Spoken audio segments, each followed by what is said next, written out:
बिस्मिल्लाहिर्रहमानिर्रहीम, अस्सलाम वालेकुम। नूरुल अमीन हाज़िर खिदमत है।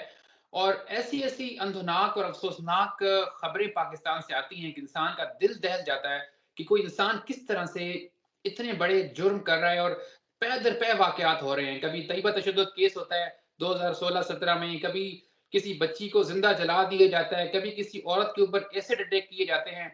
और पाकिस्तान में जो ह्यूमन राइट्स नाम की जो चीज़ है, वो मेरे ख़्याल में एग्ज़िस्ट ही नहीं करती। मेरे साथ फयाज़ महमूद साहब मौजूद हैं, सीनियर जर्नलिस्ट हैं इस्लामाबाद से। और इन्होंने एक केस के ऊपर इनकी काफ़ी गहरी नज़र है। एक ऐसा एक ज़ुल्म और बर्बरियत का वाक़या, एक खातून सारा जो कि कुछ दिन पहले लापता हुई थी कराची में, फिर उसकी लाश मिलती है कराची में साहिल समंदर से, जिसको बुनियादी तौर पे खुदकुशी का ना या इत्तफ़ाक़िया मौत का रंग दिया जाता है, लेकिन उसके बाद जब चीज़ें खुलती हैं, तो वो किसी और तरफ जाती हैं। फ़याज़ महमूद साहब, बहुत शुक्रिया। और अब ज़रा आप हमें बताएँ कि ये वाक़या माजरा है क्या? नूरुल अमीन साहब, आपका बहुत-बहुत शुक्रिया। आपके व्यूअर्स को भी अस्सलाम वालेकुम। और सबसे पहले मैं आपको इस वाक़ये का थोड़ा-सा बैकग्राउंड बता देता हूँ। देखें, एक लड़की है सारा मलिक जिसका नाम है, और वो वहाँ पर कराची में एक हॉस्पिटल में जॉब करती है, और जॉब है उसकी है ये वेटनरी हॉस्पिटल में। वहाँ पे जो जॉब करती है, और उसके बाद अचानक ये मालूमात मिलती है कि बच्ची ने खुदकुशी कर ली है समुद्र में। और एक कॉलर कॉल करता है, जमाल नामी उसका नाम है।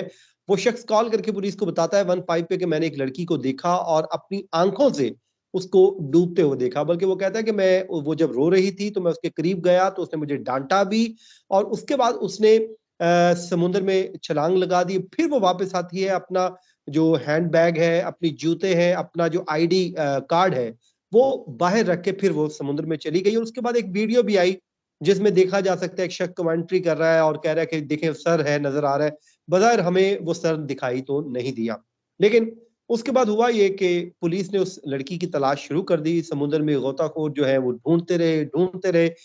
इस तरह 2 दिन गुज़र गए, और 2 दिन के बाद जो लाश है वो साहिल के किनारे मिली। अब नूर भाई, उसमें मामला ये हुआ कि तब पुलिस को एक शक हुआ। शक कैसे हुआ? अब 2 दिन की लाश है, आपको पता है पानी में डूबी रहे। हम जब कभी ज़्यादा देर पानी में नहा लेते हैं, या कोई कपड़े-शपड़े वॉश कर रहे हो, या कोई भी हो, तो आपको पता है आपके हाथों की जो स्किन है वो उभर जी, जाती है जी। या सॉफ्ट हो जाती है। तो बिल्कुल। पुलिस को शक हुआ कि एक लड़की की लाश 2 दिन समुद्र में रही, पानी में डूबी रही। लेकिन ये क्या? लाश तो बिल्कुल फ्रेश है। इवन के लड़की की जो आँखों के ऊपर जो आई शेड नहीं लड़कियाँ लगाती, वो भी लगा हुआ है, वो भी जी, नहीं उतरा। उसके बाद वो लड़कियाँ जूड़ा कर लेती हैं, और कभी काम कर रही हो, पेन से लिख रही होती हैं, तो वो अपने बालों में रख लेती हैं, वो भी बिल्कुल। नहीं निकला। उसके बाद जो कपड़े थे लड़की ने पहने हुए थे मैरून कलर के, वो उसके ऊपर पानी के छींटे थे। पानी के छींटे कौन से थे? वो जो समुद्र की लहरें आती थी तो वो पानी ऊपर गिरता था। तो एज़ सच उससे भी कोई फीलिंग नहीं आ रही थी कि ये लाश डूबी रही है, या उसके सर के बालों में कोई रेत नहीं थी। हाँ, अलबत्ता उसकी जो पॉकेट्स हैं, उसमें किसी में रेत थी और किसी में नहीं थी। यहाँ से पुलिस को शक गुज़रा। पुलिस ने जब इन्वेस्टिगेशन शुरू की, तो उस हॉस्पिटल का जो मालिक था डॉक्टर शान सलीम, उससे जब इन्वेस्टिगेट किया गया, पूछा गया कि इतने दिनों की जो सीसीटीवी फुटेज है वो दे दीजिए।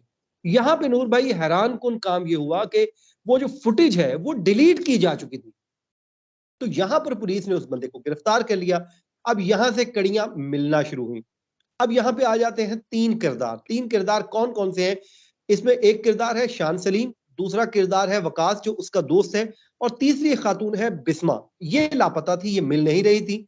आज इसने ज़मानत के लिए अदालत से रुजू किया था, तो आपके मैं व्यूअर्स को ये खबर दे रहा हूँ कि उसकी ज़मानत भी खारिज हो गई है, और पुलिस ने उसको भी अरेस्ट कर लिया है। उसके अलावा जो 2 मुल्ज़िमान पहले गिरफ्तार थे, शान सलीम और वकास, इन दोनों की भी जो है जुडिशियल रिमांड पे इनको जेल भिजवाया गया, तो इन्होंने फौरी तौर पे ज़मानत के लिए रुजू कर लिया। इनकी ज़मानत भी खारिज हो गई है। गुड। तो अब ये जेल में है।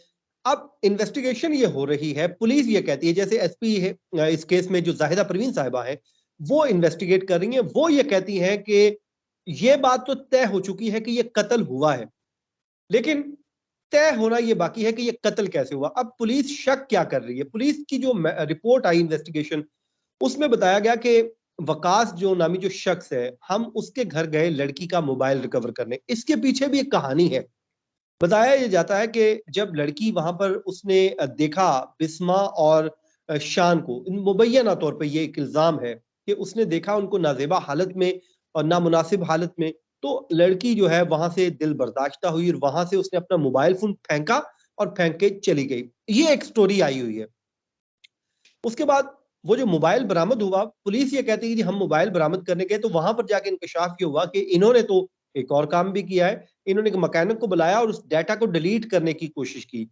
लेकिन यहाँ पे मुल्जिमान भी एक इल्जाम आयद कर रहे हैं हमारी सिंध पुलिस के ऊपर। नूर भाई, आपको पता है जो हमारी पुलिस का सिस्टम है वो बड़ा वसीदा किस्म का सिस्टम है। बिल्कुल जी, ऐसे ही है। मुल्जिमान मुल्जिमान कहते हैं कि जी पुलिस आई हमारे घर मोबाइल का डब्बा रिकवर करने। अब हम्म, पुलिस कहती है हमने मोबाइल रिकवर किया है, लेकिन हम्म, मुल्जिमान कहते हैं जी पुलिस आई हमारी अलमारी में जो इन्होंने तलाशी वाशी ली, तो वहां पे 8 लाख रुपया भी पड़ा था और वो भी पुलिस उठा के ले गई। माशाल्लाह। अब ये मुल्जिम के वकील ने अदालत में इल्जाम लगाया, ये कहीं और नहीं बात की, उसने अदालत में ड्यूरिंग आर्गुमेंट्स ये बात कही है। अब सवाल ये है कि अगर पुलिस 8 लाख लेकर गई है तो उसकी तो रिकवरी डलनी चाहिए थी, उसकी रिकवरी क्यों नहीं डली? पहला सवाल तो ये है।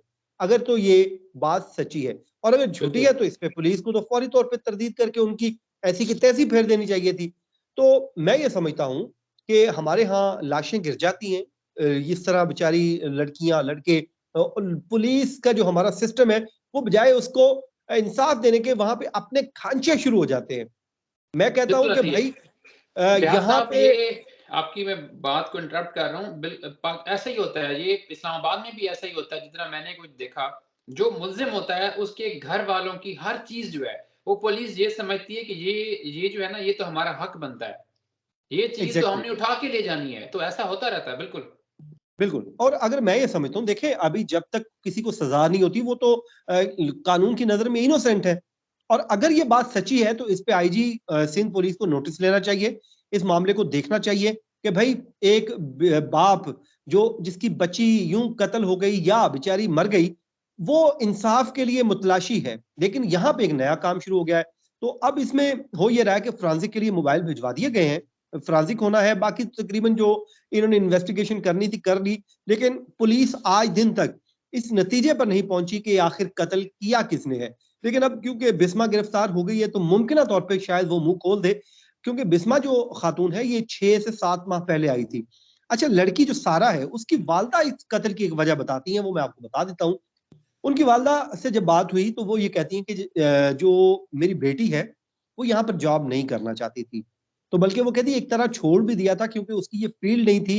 वो जो है उसने फिजियोथेरापी की थी, तो एज रिसेप्शनिस्ट यहाँ पर वो काम कर रही थी। तो हमने भी उसे कहा था कि ये तुम जॉब छोड़ दो। जब उसने जॉब छोड़ दी तो इन्होंने कहा कि जी आपका तो 1 मंथ नोटिस है, वो आप पूरा कीजिए। तो उसके बाद वो चली गई वहां पर वापस। तो उस दिन जब जुमे को दोपहर 12 बजे बेटी की कॉल आई तो मैंने उसको कहा कि बेटा तुम वापस आ जाओ, तुम्हें जाने की जरूरत नहीं है। तो उसने कहा अम्मी मैं आ जाऊंगी, लेकिन वो बेचारी नहीं गई। अब एक और भी यहाँ पर इंकशाफ आज ही हमें सामने हुआ, शाहिद सकलैन साहब ने बल्कि ये खबर दी। वो खबर ये दी कि उनसे एक डॉक्टर ने या एक खातून ने रब्ता किया है। उस खातून ने उनको एक बात बताई, वो कहती कि ये तो पूरा एक, ये समझे कि ये सिर्फ यही नहीं और बड़ा कुछ होता रहा वहां पे। वो ये कहती है कि यहाँ पे जो इंटरव्यू के लिए एक इश्तिहार दिया जाता था, इश्तिहार देने के बाद लड़कियां आती थी और उनकी शक्ल सूरत देख के उनको रखा जाता था और उसके बाद उनको ब्लैकमेल करना और ये वाले काम किए जाते रहे। जाहिर है ये शायद सकलैन साहब की खबर है, वो ज्यादा बेहतर अंदाज में बता सकते हैं, लेकिन मैं आपको बता रहा हूँ।